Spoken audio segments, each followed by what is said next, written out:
morning, everybody. I hope you can hear me. My name is Paul Voss. My day job is running the District Heating Association, Your Heat and Power, but I'm here today in my capacity as chair of ENZA, the European Net Zero Alliance. So welcome to this launch event. Thank you very much for being here. I know how hard it is to compete for everyone's time, and we can all be jumping in and out of different webinars all day. So I really do appreciate your time. You'll hear all about ENZA, I think, through the morning and in the papers that will come out in the coming days. But I think what you need to know about it is we are 18 organizations representing different sectors, different industries. So it's really cross-sectoral in the sense that we're talking about different industries, and cross-vectoral in the sense that it brings together representatives of different energy carriers. There are 17 of us, and we are together committed to cooperating in the pursuit of net zero before 2050. Now, I can imagine what you're thinking. Another coalition, it's exactly what Brussels needs, because we probably don't have enough of them yet. And if I'm honest, I had the same concern when I was first approached about participating in the organization and certainly about chairing it. Do we need another coalition? And my first reaction was to say, it's probably not for me. But I talked about it with some friends and some colleagues, and there was one feature that I kept coming back to, something that appealed to me. And that's that it's centered around a challenge rather than being focused on one particular solution. So if the challenge is net zero, I think it makes sense to focus on that and start from that as your point of departure, rather than deciding that you're going to push a particular technology. And if we're honest about it, many of us in our day jobs do exactly that. We all represent one particular sector or cluster of sectors. And our job is somehow to wake up in the morning feeling that we have the answer to whatever the problem might be. And it can be hard sometimes, I think, to know whether you're advocating something because you believe that it's the right course of action, or you believe it's in the interest of your particular sector. And it appeals to me, this idea of trying to get a little bit beyond that, at least temporarily, and think together about what needs to be done. Now, that doesn't mean just repeating there's no silver bullet or saying we need everything. I hope this can be something a little richer and a little more interesting than that. This idea of sector integration, this idea of energy as a system of systems, it's something I see a lot in my day job, and it's amazing what you can do when you put these different technologies together and let them help one another instead of acting strictly as competitors. You can achieve things more quickly, you can achieve things more cost effectively, and I think we need that. I mean, if you look at the scale of the challenge, nobody needs me to repeat it. Dealing with our energy system, dealing with the challenge of climate change without compromising our competitiveness, it's a hard job. And I don't see it happening unless we work together and really take the best of one another in the sectors that we represent, not just for 2050, but for 2030. I mean, there's a really urgent need to get going. And my experience is that the fastest way to do this is by working together. We'll need to collaborate across industries and across technologies. Now, ENZA, as you'll see, is a very broad and diverse coalition. I don't propose to go through the list of members this morning, but there are 17, and you'll see in the coming days as the documents come out and the website is launched. We represent a very broad set of constituencies. And I'm sure that beyond the headlines about the need for quick action, there'll be plenty that we can disagree about. But I'm encouraged by the fact that there are 2 points on which there seems to be a very robust consensus. First, that this needs to be done, that we owe it to ourselves, to our customers, to our families to act. And two, that all of this is easier if we can act together. And so it's exciting to take a first step on this journey, and it's my honor and privilege to be chairing at the moment. I'm really happy to see this thing get off the ground. I'm really happy that you're here with us to see it happen. And I think with that, I'm going to shut up because today's not about me, but about the ideas. And I'd like to introduce Tudor Constantinescu, who's a principal advisor to the European Commission, DG Energy. Many of you will know him. If I can ask you to pop up, Tudor, and share some of your thoughts. Thank you very much.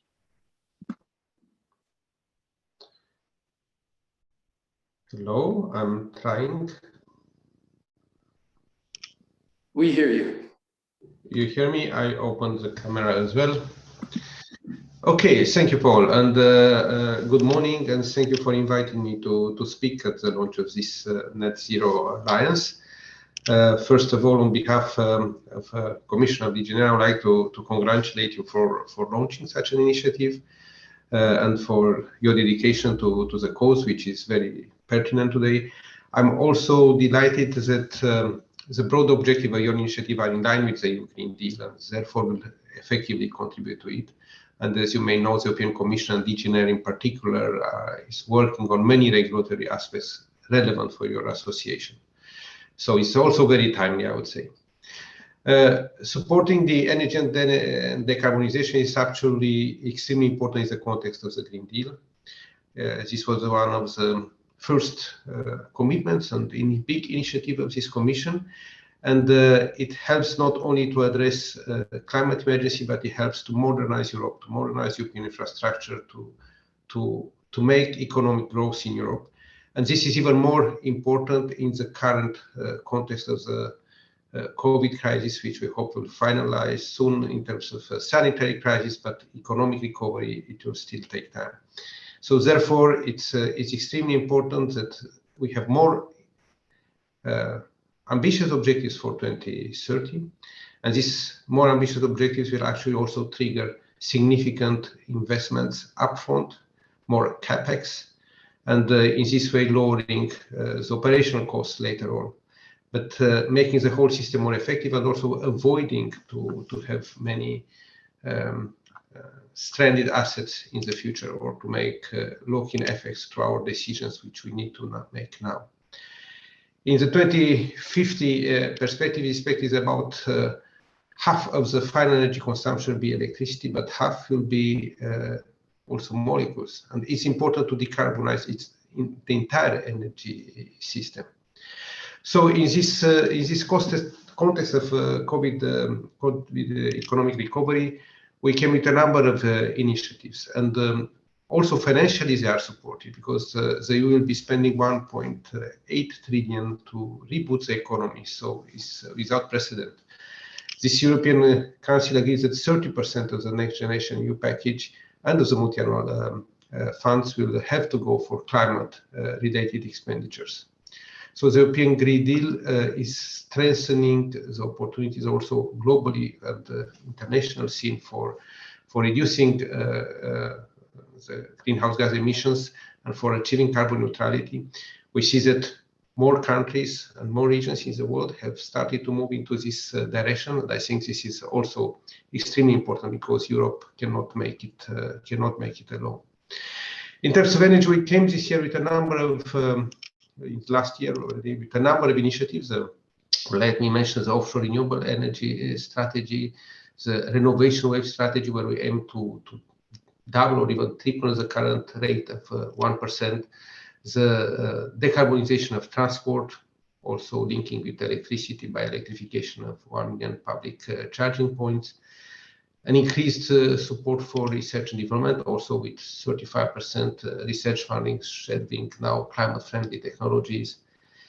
And in this context, we came also with the integration, energy system integration strategy and the hydrogen strategy, which I'll refer a little bit more in depth, and the 10E proposal last December.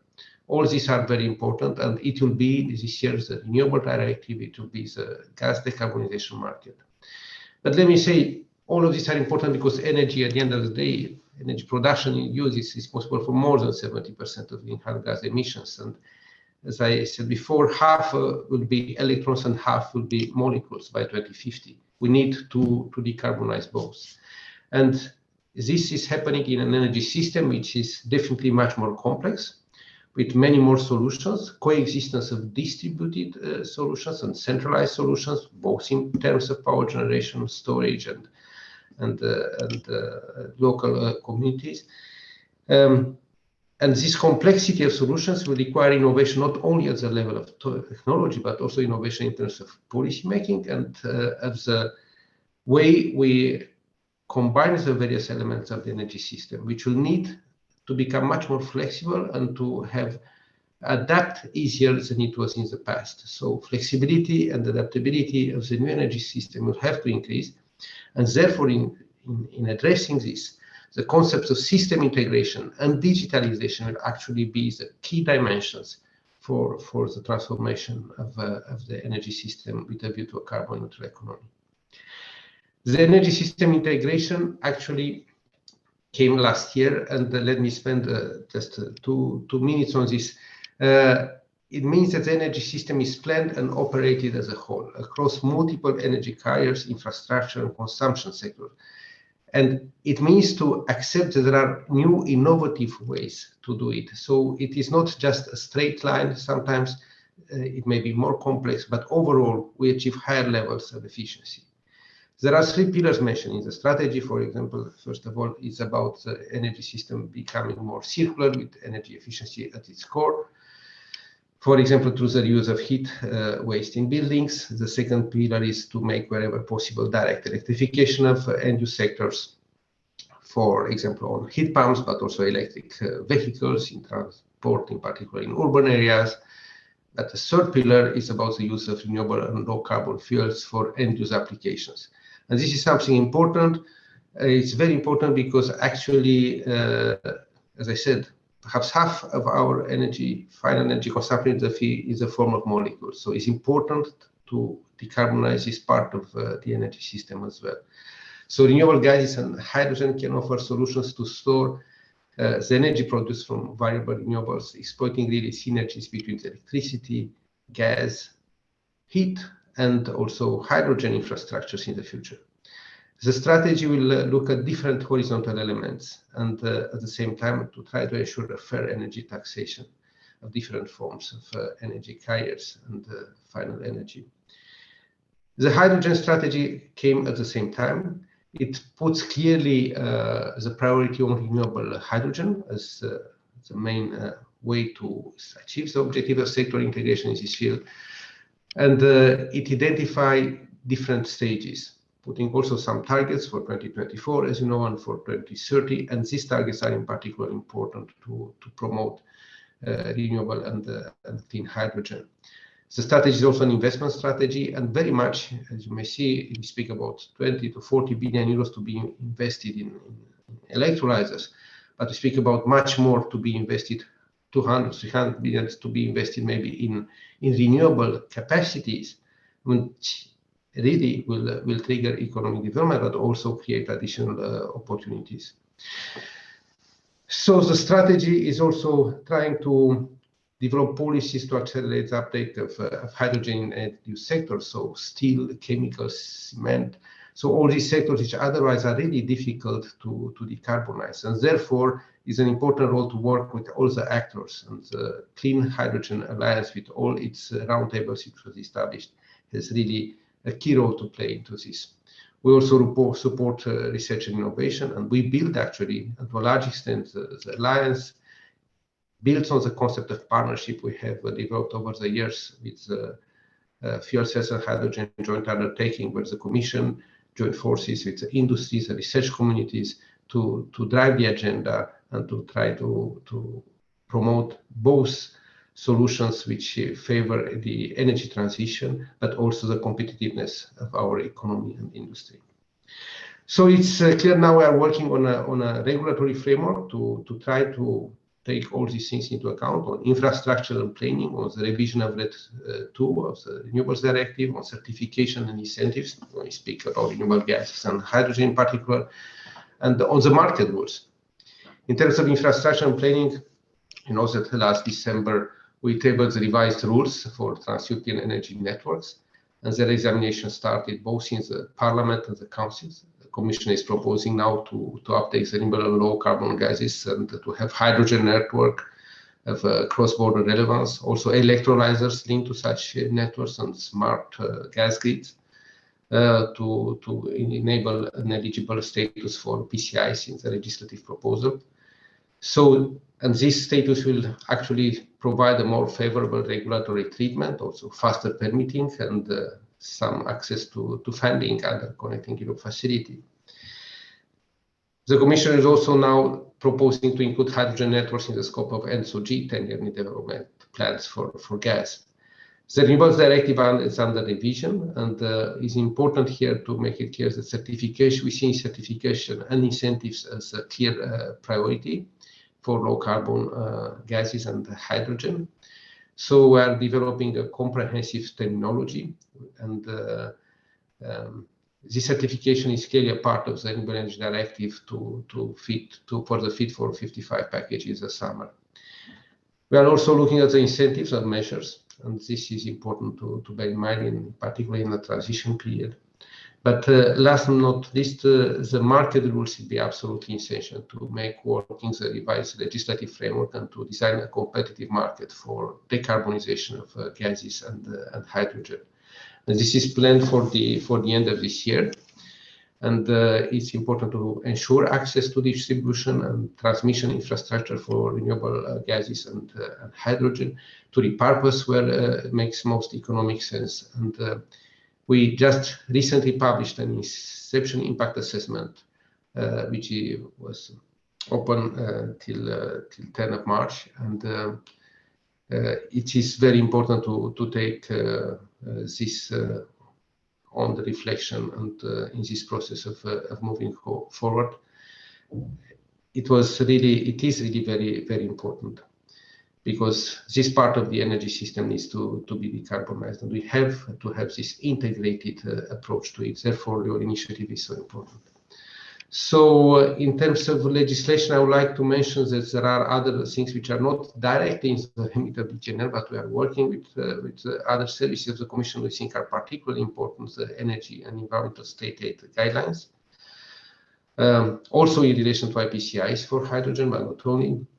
The whole work on energy taxation directive, and here is also the issue of energy storage in general, not only for chemical storage in the form of hydrogen, but in general.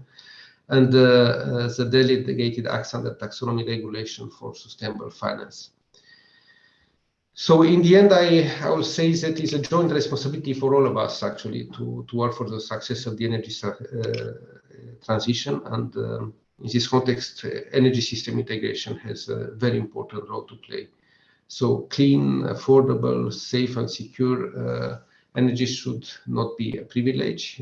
So it is the energy transition is a shared issue for everyone. And the Green Deal transition will help building a climate neutral economy powered mainly by renewables, but also linking the various parts of the energy system, particles, electrons and molecules, and also ensuring that European industry keeps its leadership at the global level.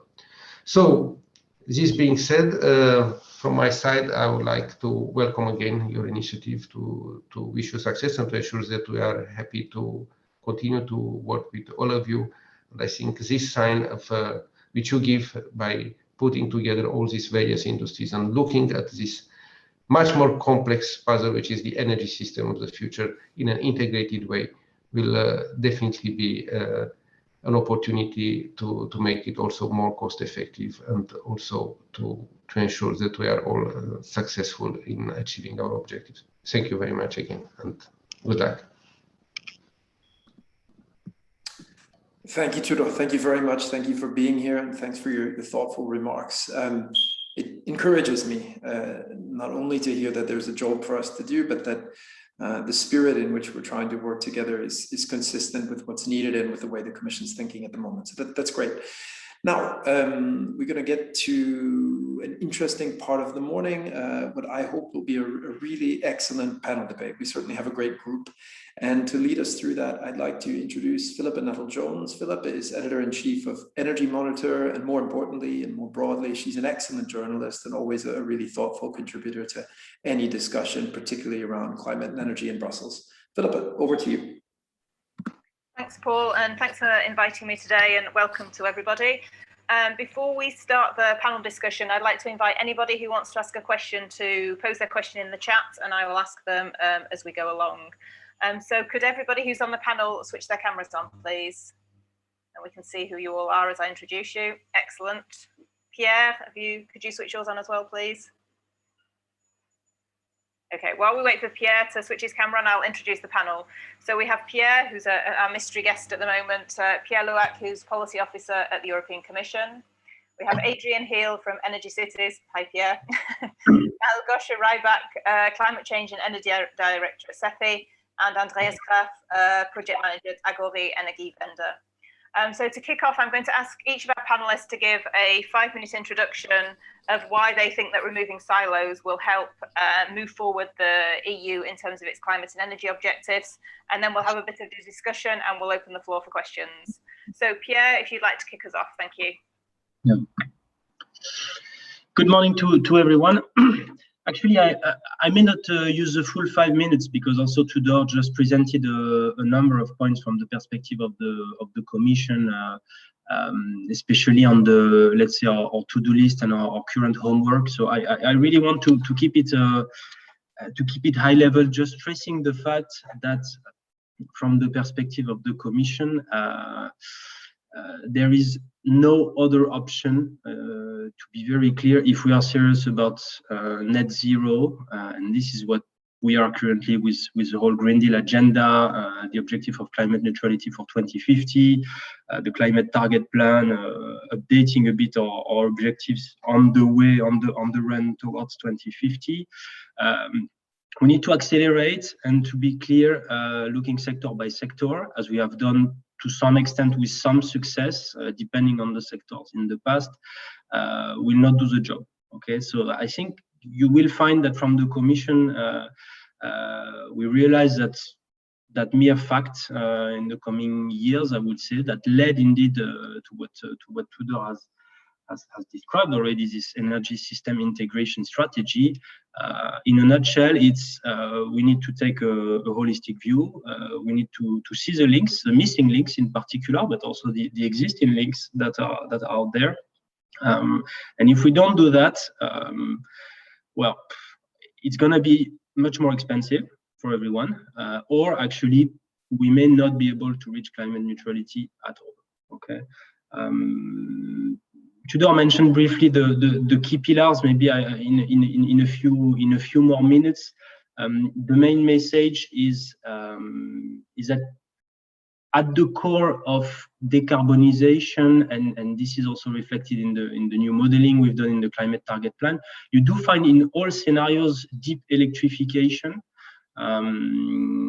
of more and more end-use sectors that can be electrified, accompanied by a big rapid shift towards renewables as a key contributor to electricity. But there is more than that.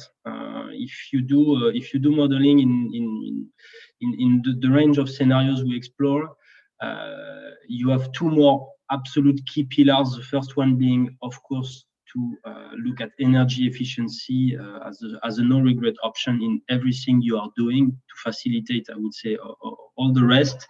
And this idea of a more circular energy system that we have tried to stress in this strategy. It covers a number of sectors. It covers, again, not necessarily new stuff. When you're talking about biomethane, it's not really a new kid in the block. It's something we've done, but we feel that it's the time also to put renewed impetus on, for instance, the mobilization of sustainably sourced biomethane to diversify gas. We need to take a fresh look on how to make good use of waste heat, for instance, when it comes to heating and cooling, looking at what we can do to better bring together industry and district heating networks.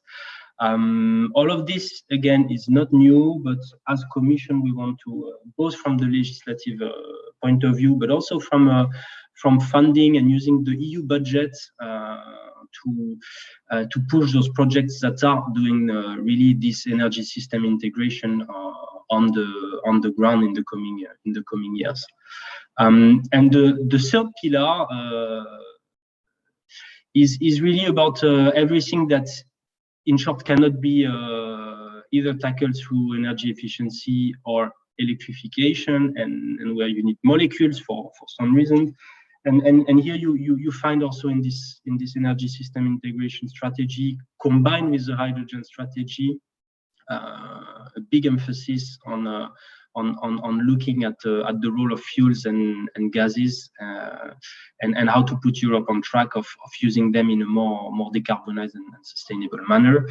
In short, to do all of this, you need completely new thinking. from everyone. But looking at Commission side, I would say on our plate, we need to think about legislation in a transversal manner, much more than we have done in the past. That's clearly a challenge for us. I think the first step in this direction is actually to put things together on the table as a package, which is the solution we have to try and ensure some consistency and look at issues horizontally. But it will trickle down to everyone, to the energy regulators, of course, for the planification, but also for the operation of the system. So looking both at infrastructure and how markets operate. We will have to take in a way baby steps in building the blocks of the final product, which in principle should be really an energy system where you are buying decarbonized energy in a way that is agnostic as regard the vector that it's really using, in a way, and where you are really buying across vectors decarbonized low carbon energy for the specific uses that are yours. And that's a complete shift in how you organize markets, how you look at the final price of energy, and here indeed taxation that Tudor mentioned is the elephant in the room, of course, and also new thinking on infrastructure planning, both large scale and also local. I think also from the perspective at EU level, we need to think a bit more what we can do in terms of local energy planning, which is not largely present in legislation, I would say. But there's new thinking needed, and that's where this coalition comes in the way. When we work on legislation, we need good input, good ideas. We need also people to challenge what the Commission is doing. Of course, that's extremely healthy. And if stakeholders themselves organize their contribution in this horizontal and transversal manner, in a way, it's well, it's gold. You know, for us, it's really helping us. So we really look forward to the input from that new coalition. Welcome, congratulations, and also good luck, because to be clear, it's also a challenge given the diversity of members that you have in this coalition.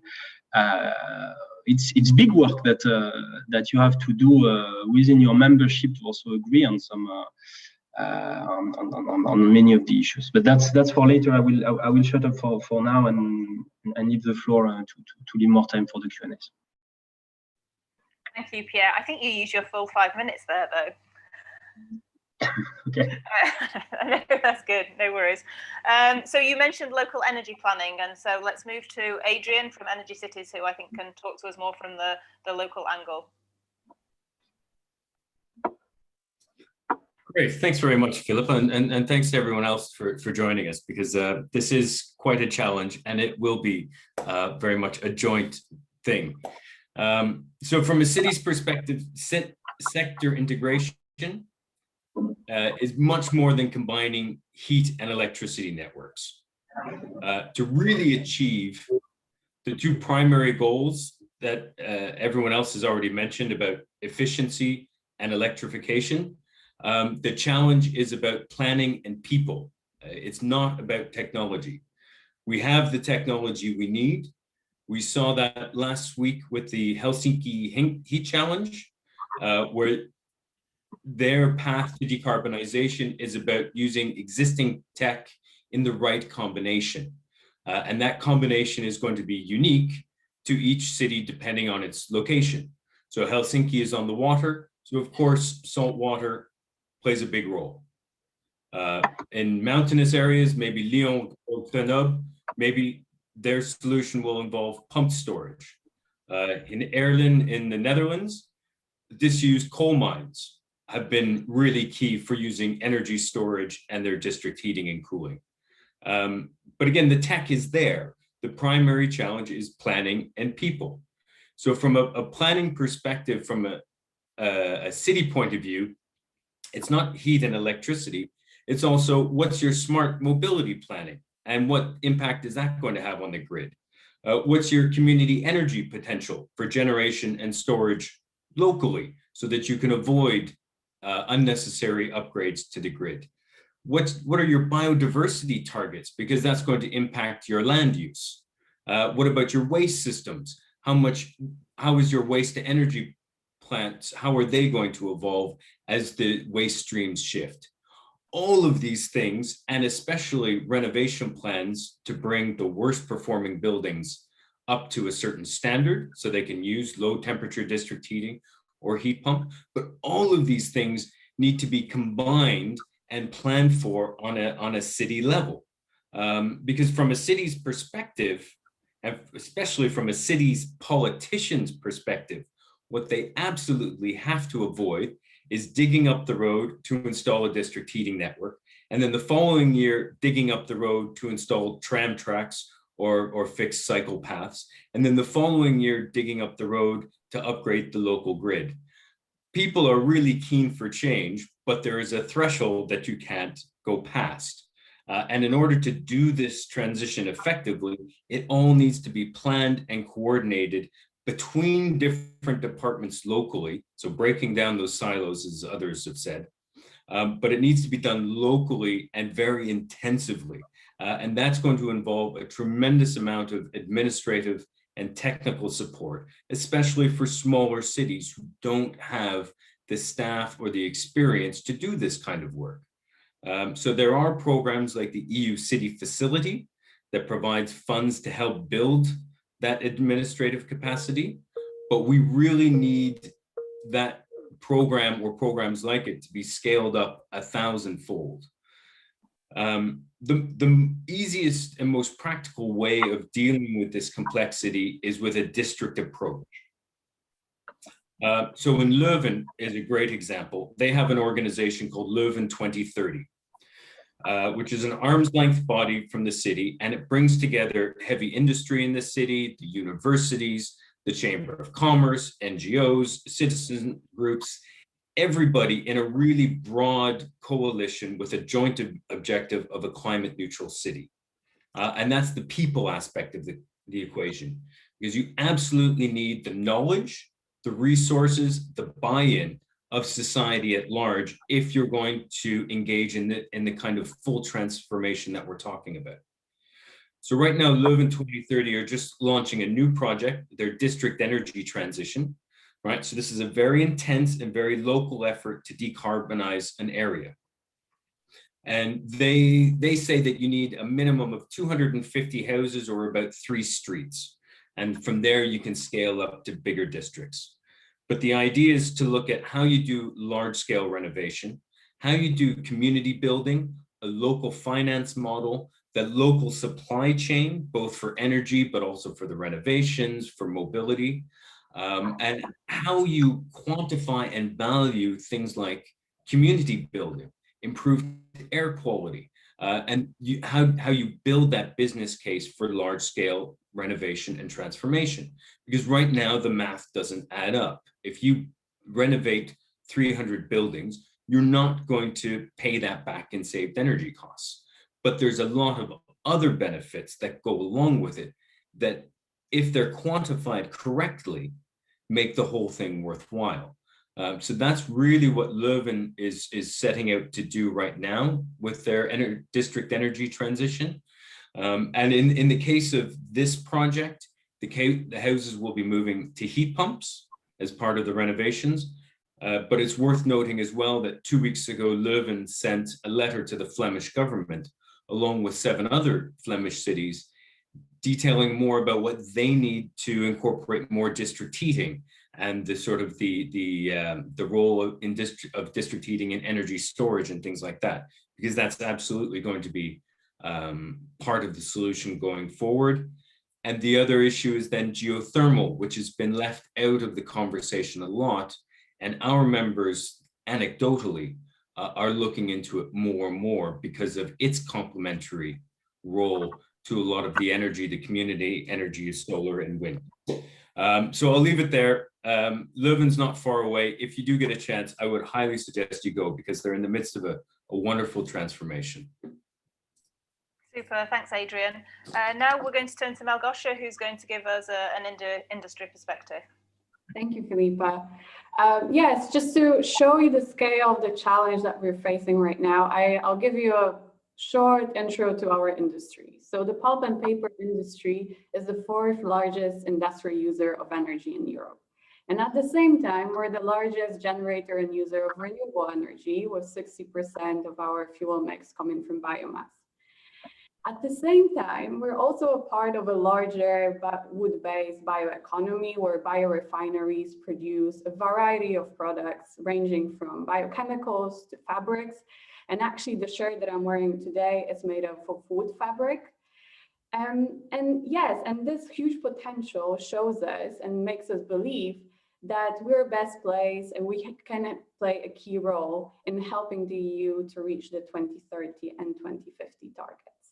And here where ENZA plays a huge role for us, because we believe that on this way to climate neutrality by 2050, we'll need a variety of solutions in different regions. So virtually all of our carbon emissions come from fuel combustion to produce heat and electricity. And it goes without saying we'll need energy in the future, but that energy will need to be carbon neutral and it will need to be competitively priced. So already today, we see that energy efficiency can play a huge role in driving our carbon emissions, and also affordable clean energy can further drive down our carbon footprint. But this, to benefit from those developments, we need to break silos. And how we do it in SEPI is by bringing together those, not the policy geeks, but those that focus on technologies, that knows best what works in the mills, and those that can actually develop the technologies and supply our industry. So to break those silos, we created last year the Energy Solutions Forum. We bring together those people that really knows best what is going to work to discuss their experiences, what's working, what's not working, what the latest trends are, and what their needs are. And then when we were approached by the European Net Zero Alliance, we realized that this is something that we were looking for, because now we can talk about policy solutions that work for those that cater to our energy needs. And yes, it is going to be a challenge, and yes, it's not going to be easy. To make this transition fair and sustainable from the industry side, we will need higher protection. We will need policy stability, and we will need access to financing. And yes, we need to start working on tangible, implementable policy recommendations right now. And I can assure you that just after this launch event, we're going to sit down with our colleagues and discuss. So this event is not the end of our journey, it's just a beginning. Excellent, thank you, Malgosia. Andreas, perhaps you can comment a little bit on what you've heard and how you can see this journey now needs to go forward so that this event isn't just kind of the beginning and the end of the road. Yes, thank you very much, and thank you for having me here to speak on this panel.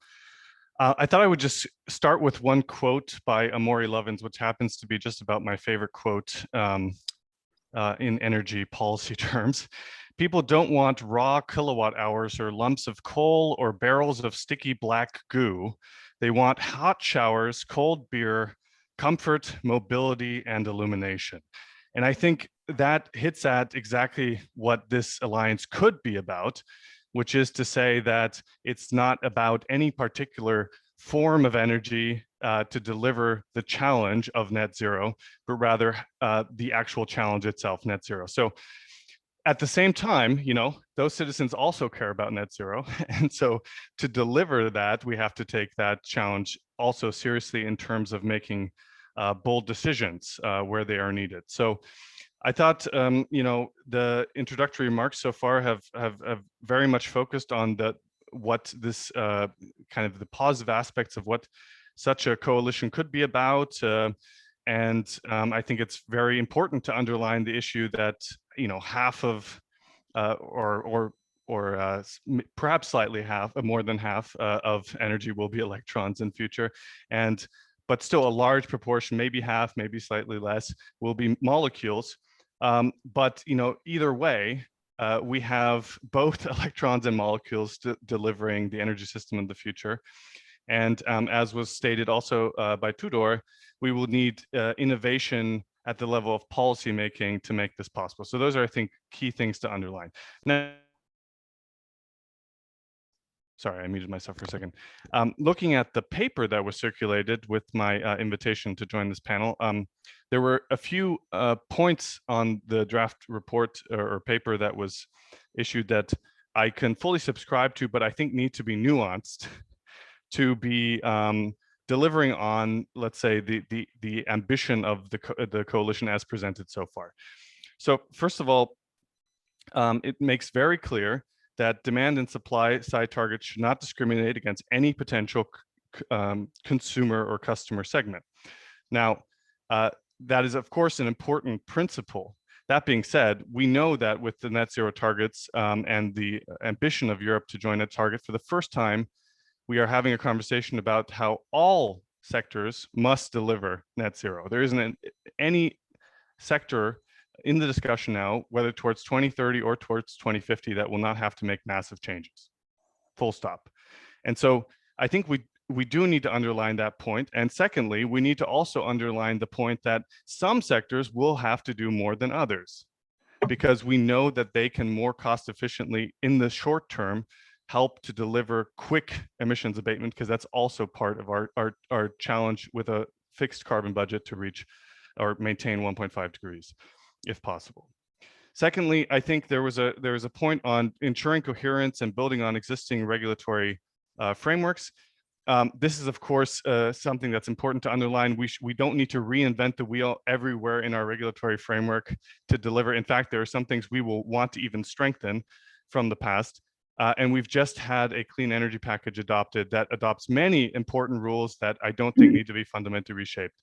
This being said, this has been used in the past by industries to prevent change, to say, let's maintain the rules as they currently exist and not allow new actors onto the market, not allow change that is actually needed to ensure the best and most cost-efficient outcome for consumers. So of course, the Commission will have to be very aware of this in dealing with such a coalition. Third, we need to make use of existing infrastructure. This is, of course, true. We have existing infrastructure from district heat networks to electricity networks and gas networks that will, of course, play a role in the future energy system, and we will need to build on that. But we should make, we should be clear also on the fact that some of that infrastructure will no longer exist in the future. Fourth, we need to promote synergies through clear network access rules. That's clear. We need all actors that will be part of that future energy mix to be able to participate in the markets of the future. However, we should not make technology neutrality an altar we worship at, to the point where we are no longer rationally designing system rules for, again, efficient markets. And so, this is one where, of course, we want to, for example, allow clean hydrogen production. And we do need perhaps some of that electricity to be drawn from the grid, but it has to be sustainable, and it also has to make sense from a network perspective, because creating large amounts of clean hydrogen will put a massive load on the network, and so we need to be planning for that new load, and we need to make sure that it's actually in the interest of consumers. And then I'll just start with one final point, which is around the review of state aid rules, which underlines that we will need a supportive state aid framework, and I fully subscribe to that. A lot of the costs, as Adrian also pointed out, are not bankable under current circumstances. So next to things like pricing carbon and changing our system of taxes and levies to incentivize the right investments to make sure they're bankable through markets, we will need state aid. That being said, I think I would go one step further to say it's not just about creating a supportive framework. It's, if we acknowledge that it will require state aid, I think that also gives some leverage to the Commission to say, this state aid is appropriate because it's aligned with net zero, and this state aid is not appropriate because it's not aligned with net zero. And I think the Commission should not be shy to flex its muscles on that point. Excellent, thanks, Andreas. So to start then, Andreas, I wanted to come back to you and some of the points you've made there, especially in terms of what the coalition can actually achieve, because synergy is all very well and good, but it can also mean that nothing really happens because everything sort of comes down in a way to the lowest common denominator because everybody has to be in agreement. So where can you see that the coalition could actually make a difference and actually achieve some of the points that you've just enumerated, rather than sort of being stuck at this stasis of not being able to move forward because they need some kind of agreement? I think that's something more for Paul to answer, because he's heading this coalition, and it will all be based on the kind of goodwill of this network to actually make a constructive contribution.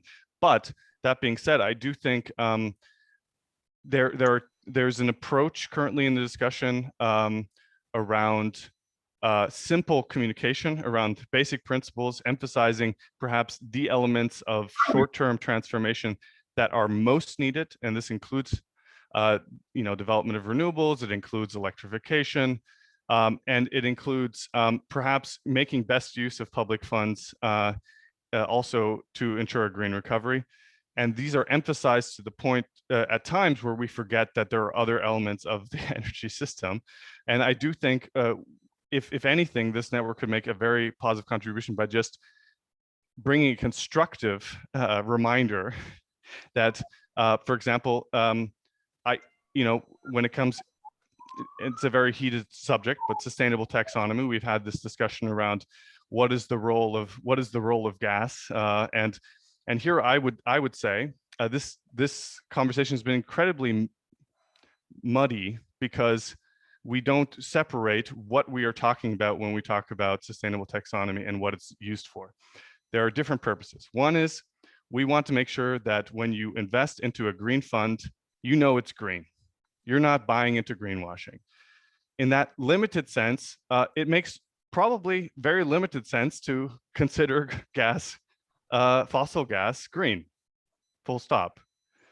When it comes to making sure we use public funding wisely, you might want a little bit more flexibility because you know that, for example, Eastern Europe needs to be supported, especially around coal regions that are changing dramatically their energy system in a very short amount of time and need public support.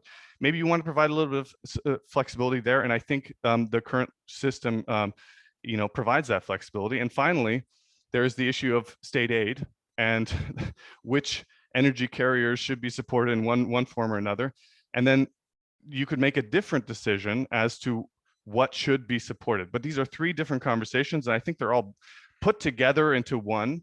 And so it makes these conversations very, very heated. And I think providing some of that more objective perspective and cleaning up some of these conversations could be very useful. Thanks, Andreas. So that's probably part of a role for the coalition, but Pierre, I imagine it's also partly a role for the Commission to do in its communications to make sure that some of these issues are out there and they're clear to the public. I mean, I think in the public's mind at the moment, and even in a journalist's mind, a lot of the information we get is electrification, electrification, electrification. And there's actually very little discussion often about the role of gas in a calm way or where gas fits into it. And I think the idea that by 2050, as Tudor said, that we could have 50% molecules and 50% electrification is probably a figure that would shock lots of people because they would think it would be much more skewed towards electrification than perhaps it would be towards gas. I mean, it might not be exactly those figures. So what role can the Commission play here to kind of help clarify some of these issues without it all being necessarily left on the shoulders of NGOs or industry groups? Yeah. Well, it's a tricky question. I mean, first I should probably start by saying that the role of the Commission here is to start with a very fine line to walk, because we want to give a sense of direction and of strategy, but at the same time, like anyone looking at 2050, you will be making mistakes in what you're saying. Okay, so it's about getting the big orders of magnitude and a sense of direction that then can help put people in the right direction and deliver. That's clear. Now on the messaging on electrons versus molecule, I think it's precisely what we try to do a bit in this energy system integration strategy.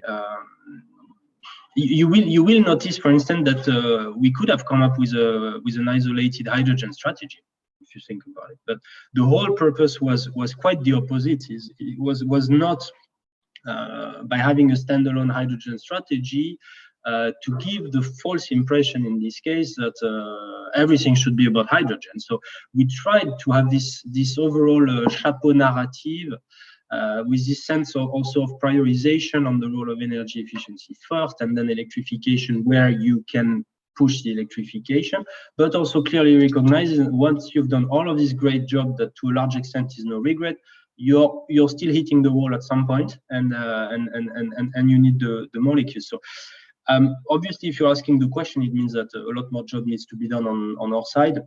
But at least we tried very much with this. It was complemented by the climate target plan that puts this into into more technical terms and in terms of broad architecture of policy options. It will be continued. Okay, so we will come up with this Fit for 55 package that Tudor mentioned. Well, first, it will have a large, I would say, molecule component. If you think of the renewables directive and the whole issue of certification of low carbon and renewable fuels, including gases. Okay, that's one. And second, towards the end of the year, we will come up also with specific issues on gas. Okay, so I don't think it's totally fair to say that gas is absent. I would almost say we are at a point where we are re-putting emphasis on gases within the scope that gaseous carriers will have to play. Okay, which is, as Andreas exactly put it, it will be maybe 50, maybe less. We don't really know, but in the end, there will be both. Okay. And that's I would say a large part of the deliverables for the Commission in the next month. But again, we don't want to fall into the other extreme, which is to have a gas-only discussion, and in particular to shift this by saying that decarbonization is a self-standing objective in itself. No, again, it's about energy system integration. We want to keep gas only to the extent that they can be decarbonized indeed, and have a role to play as a decarbonized fuel. But again, not putting it the other way around, which is we have a gas system, it's there, and how do we make it survive? Okay, so it's a fine line. I don't know if I responded to your question. Yeah, that was fine, thanks. Yeah, Malgosia, I wanted to come to you. You mentioned that the industry will need protection, it will need financing.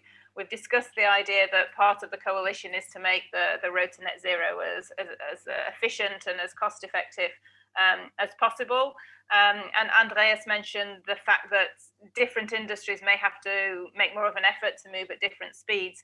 So how you as an industry, I mean, are you prepared as an industry to say, stick your neck out and say that you will be more ambitious, that you will find more cost effective ways of decarbonising your industry? Or is it very much to kind of work with industries to try and find a middle ground that everybody can kind of reach together? I think it's both. It might sound strange, but I think it's both. From our side, when we talk about sector integration, when we talk about the energy system of the future, we look at our industry.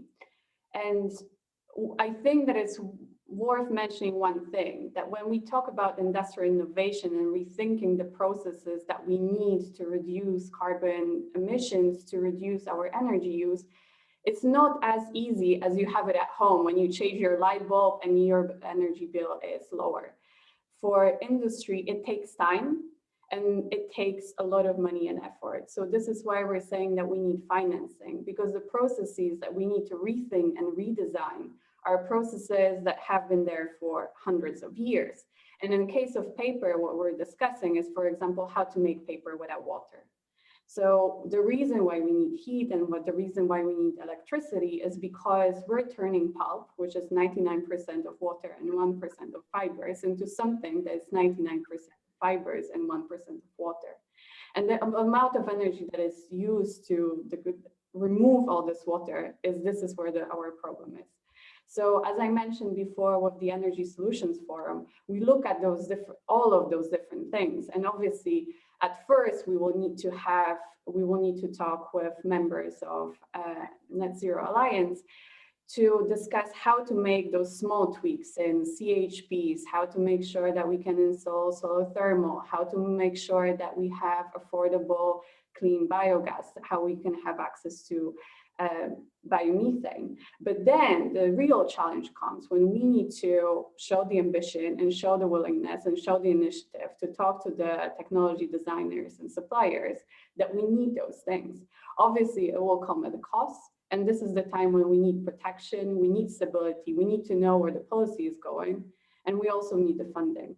And all of those different elements are there, but this is the time how to make sure that they come together. It's challenging, but they come together and make sense for us for 2030, and then they pave the way towards 2050. And when you're talking about funding, are you talking about public financing or private investment, or does there have to be a mixture of both? It is a mixture of both. So what we see with our members, it's obviously as a European association, we provide a lot of information about the funding that is available at the EU level. So for instance, CEPI is a member of SPIRE that helps with drafting the calls for proposal under Horizon Europe. And we also give information about Innovation Fund, about the Modernization Fund. But there is a lot of funding that is available at the national level. And there are a lot of new models to finance the innovation in energy efficiency. And this is the information that we're also sharing with the members because it's a maze. To make sure that they know what is available and what works well for them. Okay, great, thanks. And Adrian, you also mentioned that you needed a lot more schemes, a lot more support from a local level. And I think also, so that's part of the question I'd like to know, kind of what more support do you need at a local level to make sure that local actors are really engaged in the transformation to net zero?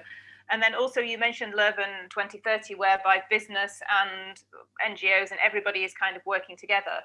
And is that something that we need more of, so that, for example, like the paper industry or other industries are actually part of a wider discussion rather than everybody being separated out? Yeah, to take the second question first, we definitely need more of it.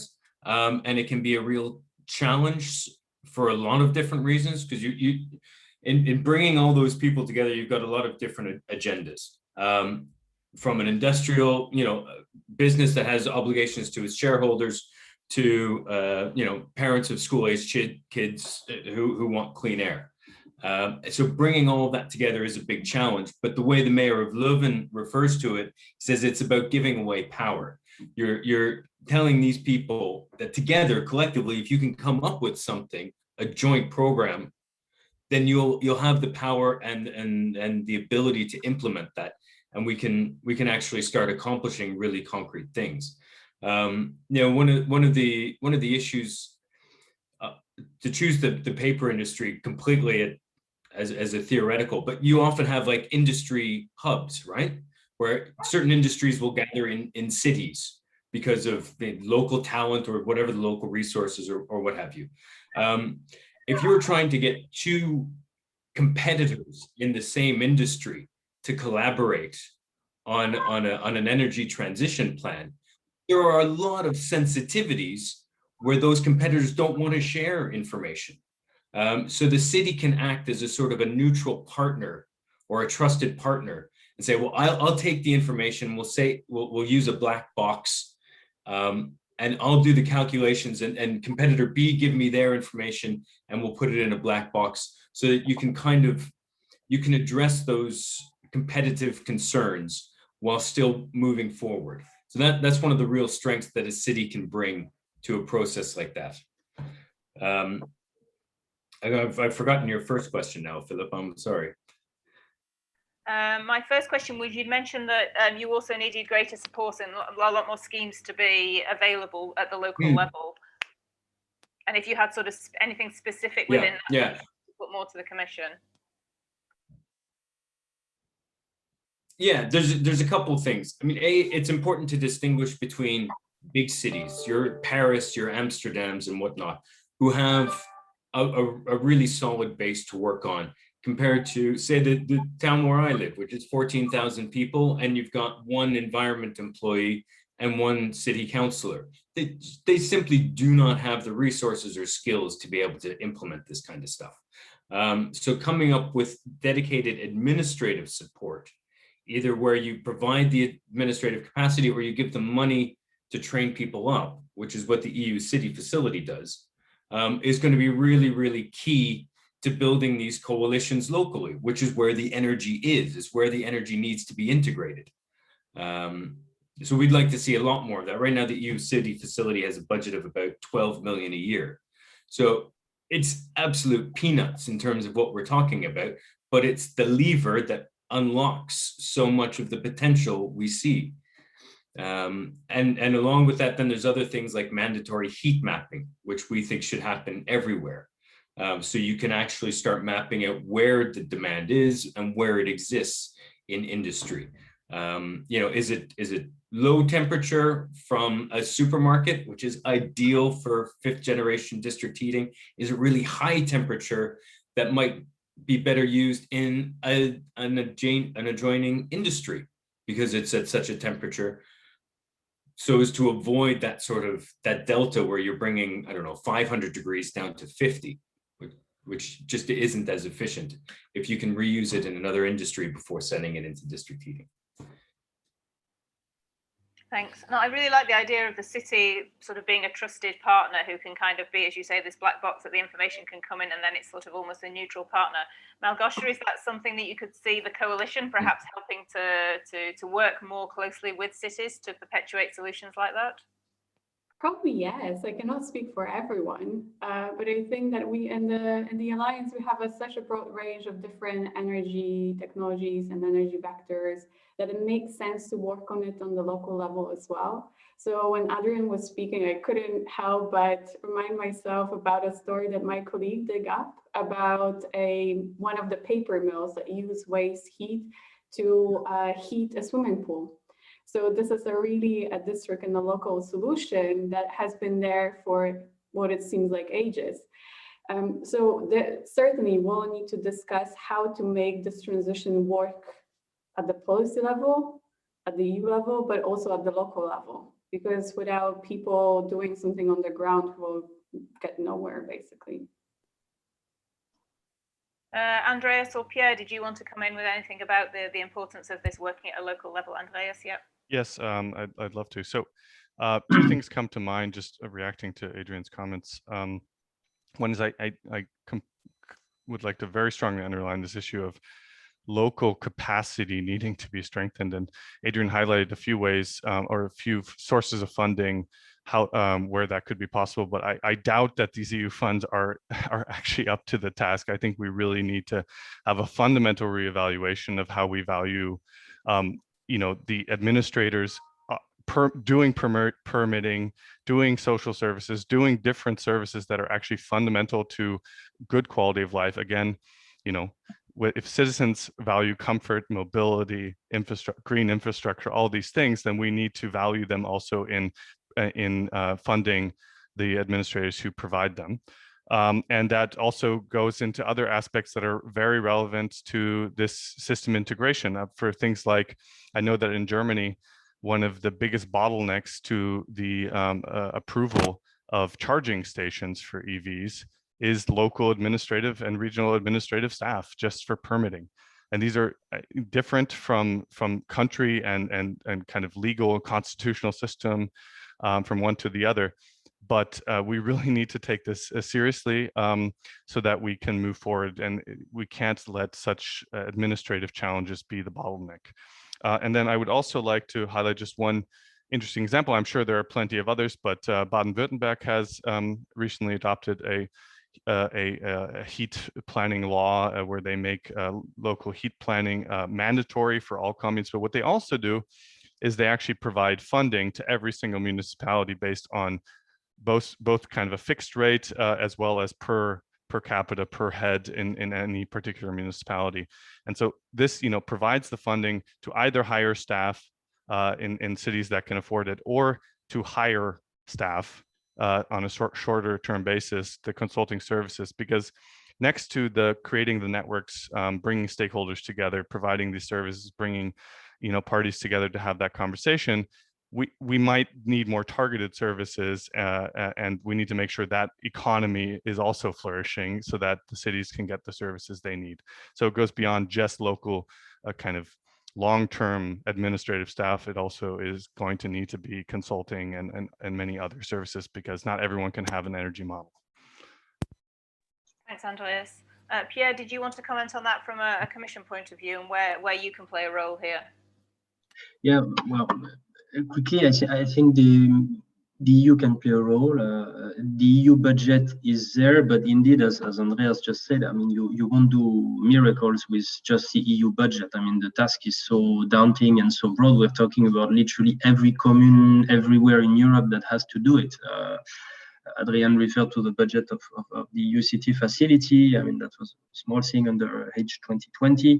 I think we have hopes now with a much bigger life program in particular to be setting up new smart things in this regard. I don't want to create too many expectations, but that's definitely a bigger number that we can toy with in the coming years as follow up. But of course, we can do also beyond money at the EU level. We can help bring people together. The Covenant of Mayors and many of those things can play a role that is not as such financial. Legislation can indeed also help.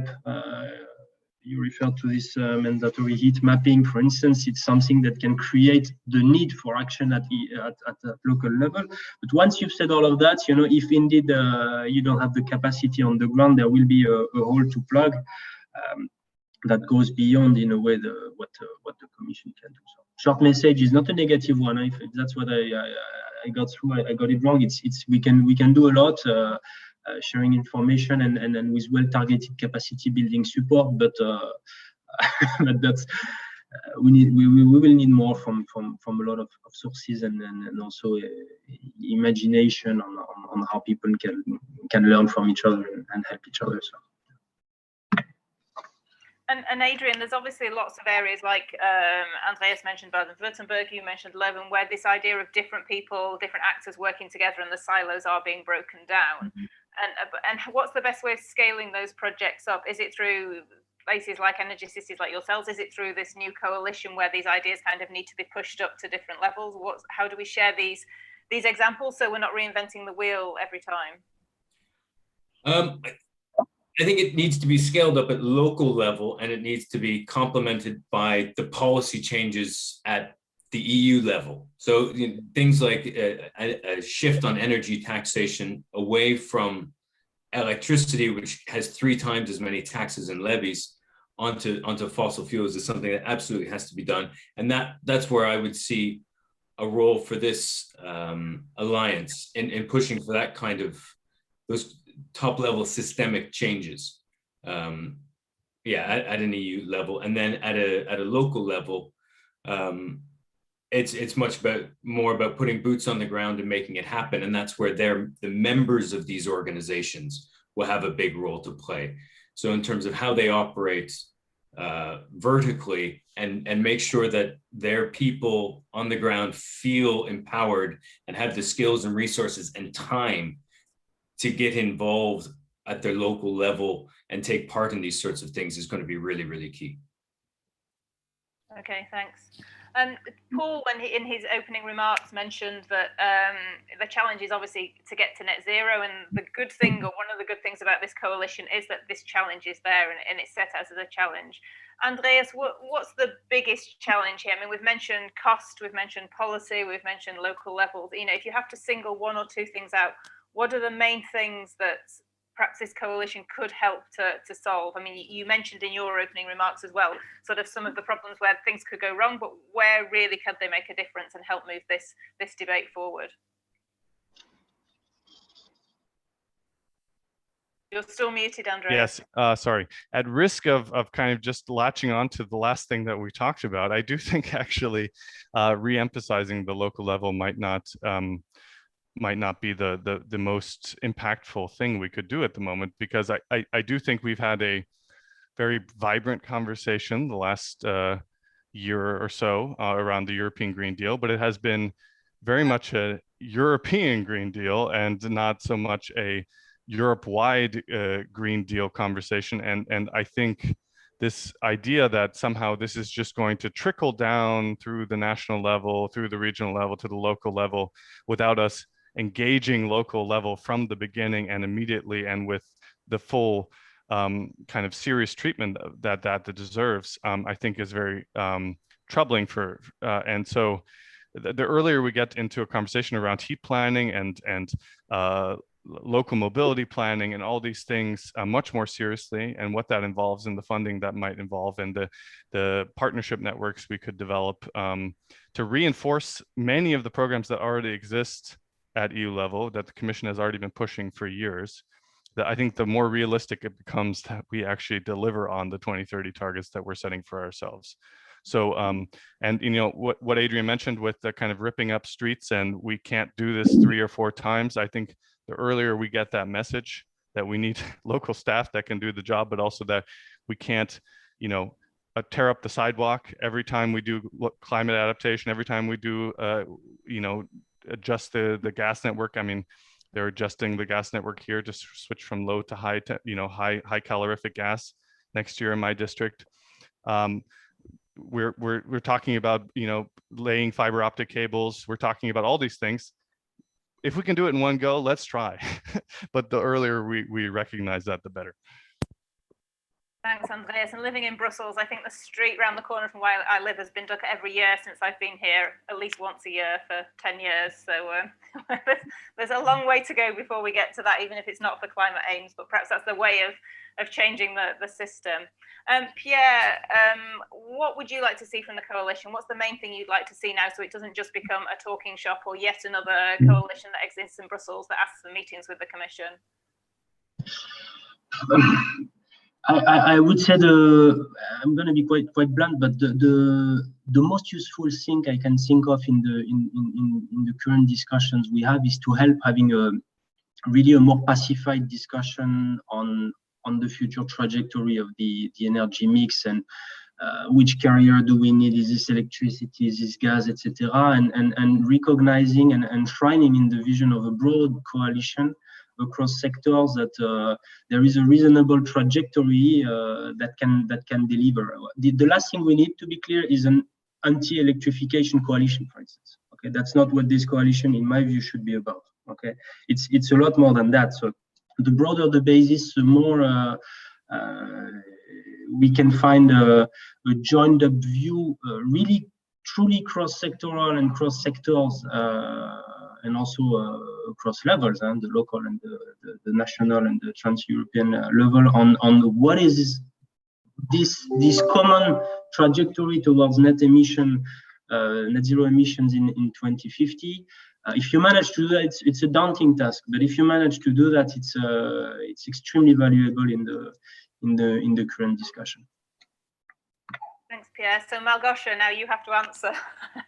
Can the coalition achieve this, or are you just going to be an anti-electrification coalition? And perhaps also to, you know, are there plans to actually work together? There obviously is an electrification coalition in Brussels. Are there concrete plans to work directly with them, so that there's not thinking outside silos just within your coalition, but also a wider level than that?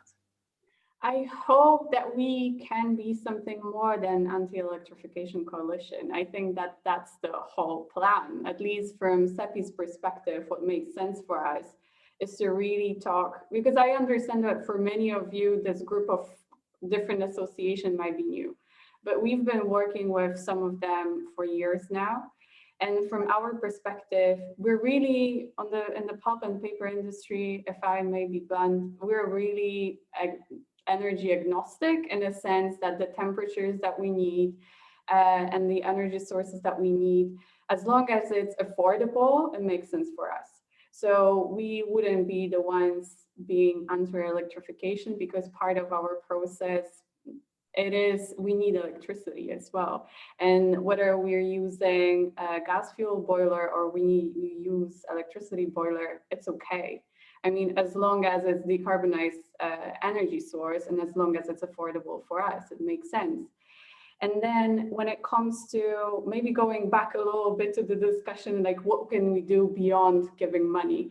I think that the Commission, from our perspective, is doing quite good on this information sharing and putting industries together to discuss what challenges there are beyond technology innovation challenges. So discuss whether we need more information sharing, whether we need more skills in certain regions, whether we will need to have better information sharing on available technologies. It's all out there. And I think that the role of the Commission is also to make us think what is the real problem and what is the question that we're trying to answer.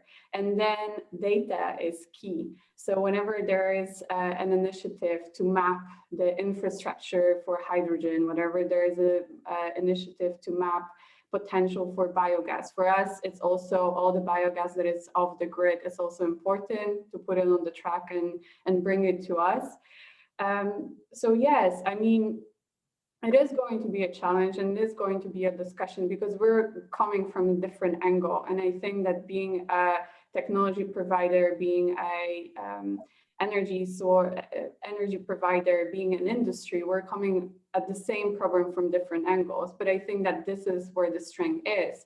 So when we think about something that needs to change fundamentally, while also providing stability, I think the DE Alliance is up for that task. Okay, that all sounds very good. And Adrian, we've talked a lot about the importance of the local level, and I think that's been recognised by everybody. Are there any final words that you'd like to say in terms of what the coalition can do now to put some or help to put some of this into practice? Honestly, the biggest thing is to have quite an honest and frank discussion about the best way of achieving our decarbonization goals. And that's going to mean that in some cases, it's not yours. And we need to recognize that there are certain technological solutions that are absolutely possible, could totally be done and make no sense whatsoever in terms of having the fastest, most cost-effective transition. And the less time we spend talking about those solutions, the better, so we can move on to the tougher nuts to crack. Excellent, thank you, Adrian. So with that, I'd like to thank the panelists. I shall close the debate, and I think I'll pass back to Paul, who's always good at managing a frank discussion. Thanks, Philippa. Am I? Okay. Right. Thanks, everybody. First of all, I'd like to thank the panelists. That was a really fun and lively conversation. I'd like to thank Philippa in particular for doing the always tricky job of moderating these things. Please, if you're watching this and you've enjoyed this, take a few minutes to wander over to Energy Monitor AI and look at the work that Philippa and her team are doing. You'll be glad you spent the time on it. Now, if I can try and sum up, seems to me that what has come out of this conversation is what I hoped would come out of it. And that is a message that this is fine and welcome and timely. That's the word people use. But so what? And now what, more importantly? And I think that the really rich conversation that you guys have had this morning can be a model for the Alliance itself and how we move forward in the future. We need to have rich conversations. We need even to have difficult conversations if they're going to mean anything. We need to challenge ourselves and each other and go beyond the lowest common denominator, because I think either we learn to add value to the policy conversation in Brussels, or we'll pretty rapidly get feedback from the policy market that there's no need for us. The idea here is to try and help, try and contribute something. The idea of sector integration goes beyond just the technologies, but also the cooperation between the people and the organizations and institutions involved. And I hope that we can contribute in the coming weeks, months, and years. It's got to be a lot more than anti-electrification. Personally, I'd get bored pretty quickly, and I think we all would. There has to be something more interesting and deeper to all this than just that. Now, There is an ENZA website, which, if I've understood properly, is going to come online this afternoon, full of background papers. So those of you who are interested in looking a bit more deeply into the principles behind all this can read that, and I'm sure that we'll populate it with content as it develops. But to be honest, I think a lot of that needs to come as a result of the conversations that I hope we'll have with each other and with the wider stakeholder community later on. You know, we're a bunch of organizations who've got together with the kernel of an idea, and this is a first step, and I'm really glad that we've been able to launch today. And I really hope that a year from now we can look back and say, well, that was worth doing, and this has led to some useful outputs, not for ourselves, but for the wider community, and even, if I could be so bold, for society as a whole. Finally, I just also like to say how keen I am on them digging up the streets of Brussels a little bit less, because mine gets opened up every 20 minutes for one reason or another. And, you know, on one hand, it's a running joke. On the other hand, it's symptomatic of a problem we've heard a lot about this morning, the need for local authorities. You know, I don't think they do this on purpose. I don't think they do it to be difficult. I think they're under-resourced, and I think there's a lack of a culture of cities being in a position to drive this transition, simply because traditionally they haven't had the resources and maybe the autonomy needed to do it. And maybe in some small way, by inviting people like Adrian and Andreas and Pierre and Margosha onto our panels, we can help with that. Finally, just let me say thank you to everybody for spending your time with us this morning. I'm really grateful. I appreciate it. And I hope we'll see you again soon. Thank you very much and have a good day. Bye-bye.